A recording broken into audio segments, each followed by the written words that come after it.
Hey, so how's it going? So I made a video about sorting and packing for Sunday Amazon, and I thought that I'd follow that up with kind of just general tips for Sunday Amazon. So try to keep it short and brief. This video does assume that you're somewhat familiar with dynamic delivery.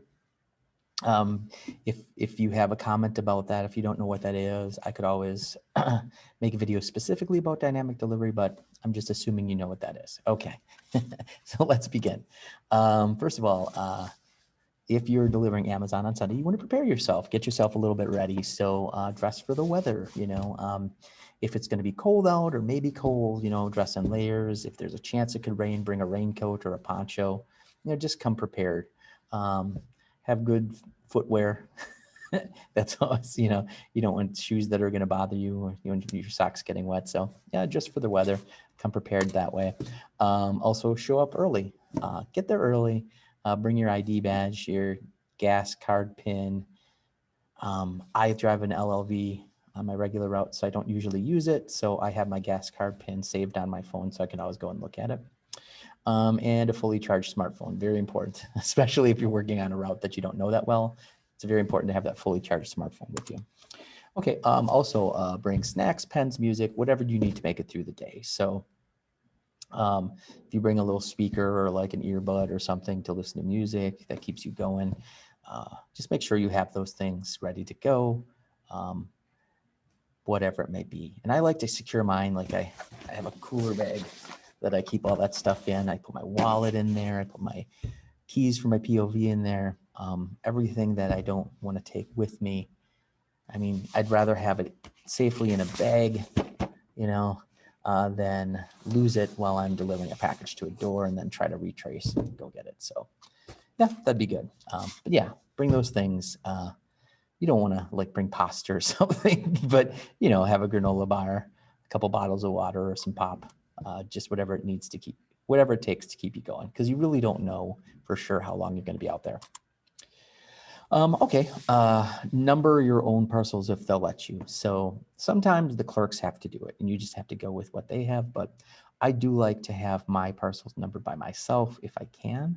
I'd rather get there a little early and do it myself, even if I leave a little later, just because then I know that I have those packages, right? When you're doing load truck and numbering the packages, you can look on there and make sure that you've got, like, let's say you had 130 packages.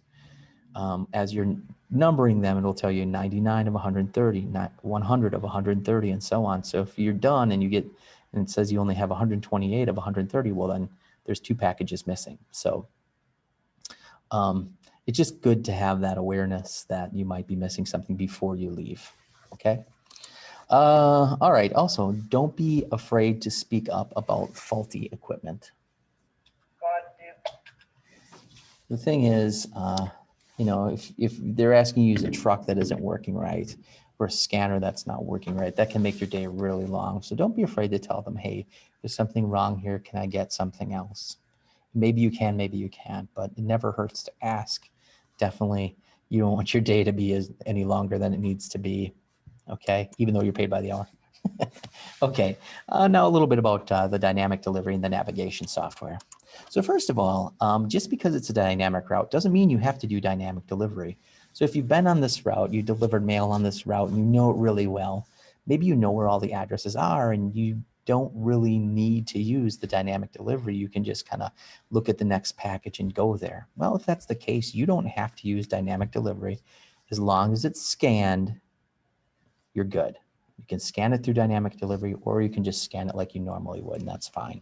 Okay, so just because it's a dynamic route, you don't have to use that feature if you don't want to.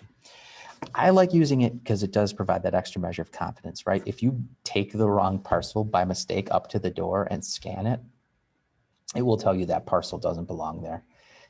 I think that's only happened to me once, but it's good to have, like I said, that extra measure of confidence that, oh, these are the packages that belong at this address. Okay. And also I just like seeing them kind of get clicked off, like they turn green when you've delivered them. And I just kind of like seeing that progress. That's just me. All right. Do not rely on the navigation completely. It's going to be somewhat off sometimes. Sometimes there's holes in it. Like It'll tell you that you need to go 8 miles in this direction to get to the address when it's sitting right in front of you, and vice versa. So it is not perfect, okay? Especially if you're delivering to like farms. Well, the address might be right on your, directly to your right, but the building that you need to deliver to, the house that you need to deliver to, might be a mile up the road. So, don't rely on it completely. Use your brains to look at those street signs, the addresses, and navigate that way. The navigation software is going to get you close, and sometimes it's going to be great, but you've got to also use your brain too. It won't tell you to turn around, so that's something you got to be very aware of. If you turn the wrong way coming out of a driveway, it won't tell you that you've turned the wrong way. It will simply route you to that address in a forward direction. So if you look on your scanner and you see that it's going to be like more than 5 minutes to get to the next address, you might want to check it on your smartphone before you keep going, okay? Because there are times when I've pulled out of a driveway and I look down at the scanner, it says it's going to be like 9 minutes to get to the address, but that's because it wants to route me all the way around a block and come back to it, okay? And really it's just like a block behind me, it's just one block behind me, and it wants me to go all the way around the block to get to it, because that's what the software does. It doesn't encourage you to turn around. So again, if you see that it's more than 5 minutes, you might be well to double check that, especially if you're out in the country. I was once on a route, I went to go help somebody, and it took them half an hour. I was looking at what their next stop was, so I was going to meet them there. I went out there. It took me 15 minutes to get there to their next stop. And then I waited for like 10 or 15 minutes for them to get there, because they accidentally turned the wrong way and they wound up going around a country block. They wound up going miles and miles and miles out of their way just to go around and come up on where they were supposed to be, because they had turned the wrong direction. So just realize, hey, if it's more than 5 minutes, double check it. You might just have to turn around, okay? It might be right behind you. Okay, also, be wary of the first thing the nav tells you to do. So like the navigation software will talk before it thinks it all.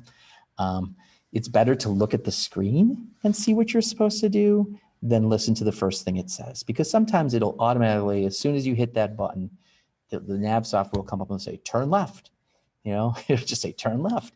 And really you look at the screen like, no, I'm supposed to turn right, So yeah, the navigation software, and it'll correct itself later, but just don't listen to the first thing it says, because it might be wrong. Okay, it might be wrong. Look at the screen. It's a better indicator than what it's saying. It really is, at least initially. It will correct itself later, but yeah. Okay, also, sometimes you can use the nav software to check the progress of other carriers. So if you back out to the main menu and then go back into nav software, it'll download all the information again. It depends which update your scanner has. This doesn't always work, but sometimes it does, where you can go into another route and see what was the last thing delivered on that route. So if you're supposed to go help somebody, or if you're wondering about how your friend is doing, you can go ahead and go into their route, and sometimes it'll show you what is the last package they delivered, so that you know where they are on their route. Okay, I've used that a number of times where I'm supposed to go out and help somebody because I finished early, and I'm supposed to go grab like 20 of their packages. So I just go to the nav software and say, oh, that's the last one they delivered, and then I can go to like 2 or 3 stops ahead, and wait for them there. Okay. All right. Some general tips then. Scan the packages at the door, right? You don't want to scan them in your vehicle, and then click the next address right away. So as soon as you have that package delivered, click on the next one so that the nav software can start spooling through. You're not sitting in your truck waiting for it to load, okay? As soon as you're done with that one, boom, click on the next one so that it can load up and be ready to go when you're pulling out. If you don't have a secure location, so it's raining and there's no cover, if it's like a busy neighborhood and there's and you don't want to, it's just like too tempting of something, got a brand new TV, you don't want to leave it in front of their door in a busy neighborhood. If there's no secure location, just bring it back. I mean, that'd be much better than having them open a case because their package went missing or got damaged. So yeah, don't be afraid to bring things back if you're not sure they're going to get it. Okay. If you can't find the package you are supposed to deliver, take a few minutes. Okay. So don't just throw everything everywhere. Take a few moments, organize your larger parcels, put them in order. Okay. 60, I'm looking for 65, but 67 can go here. 68 can go behind it. 74 will be behind those, and so on. Just put them in order. Spend some time doing that while you're looking, so you're not wasting that time. And then later on be looking for package 67 and 68, right? So, okay. And then if you still don't find it, then just kind of double check inside your spurs, see if it didn't slip underneath one, or maybe you accidentally put the spurs in order when you loaded your truck. Okay. If you don't see it, then just move on. Like maybe it didn't make it into your truck for some reason. Maybe another carrier grabbed it. Maybe a clerk grabbed it because it was damaged and pulled it from the route at the last minute. You really don't know. So, you can move on. You don't want to spend like hours looking for this thing. Okay. If you can't find an address, use your smartphone. So just pick up your smartphone, go on Google Maps or Maps on your Apple phone, and try to find the address that way. If you still can't find it, just scan the package, no access, and bring it back. The regular carrier knows where that address is.